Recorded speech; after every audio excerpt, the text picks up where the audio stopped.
So once we've set the pillow in place and we've got the towels in place and we're ready to start the massage. So first of all, making connection with the client. If they've given you permission to touch their tummy, one hand on the tummy, one hand on the sacrum there, and we'll get our clients to take 3 nice slow deep breaths.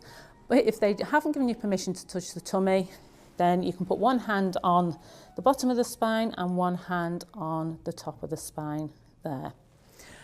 So we've had permission, so we're going to touch the tummy, touch the sacrum, just gently place the hands there and ask the client to take 3 nice slow deep breaths. And while they're taking their nice 3 breaths, maybe it's a good idea for you to take a few nice deep breaths, and it'll just help you settle into doing your massage and connect with the client and the baby. We're going to do some nice shoulder rotations. You're going to take the client's top arm, make sure that towel's trapped underneath there, and we can put the arm on their side.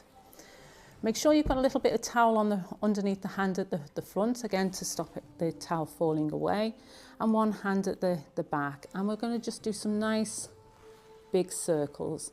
Now you can do your hands as I've got them there, or sometimes I find it easier to put their arm over the top there, and I can get a much bigger movement then because I've got much more control of that shoulder.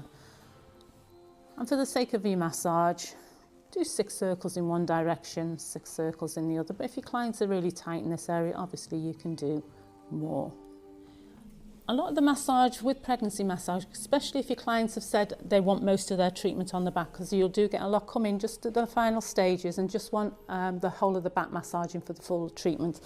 Then don't be afraid to get a chair or a stool and do it from seated. Much better for your back if you're going to be down here for a long time and you're not moving around as much. So you've got that option to work from a seated position or from standing. I actually, in my treatment room, I'll often use a yoga ball. Find a yoga ball is really good because I can just move up and down and roll on it, and it's good for my posture as well.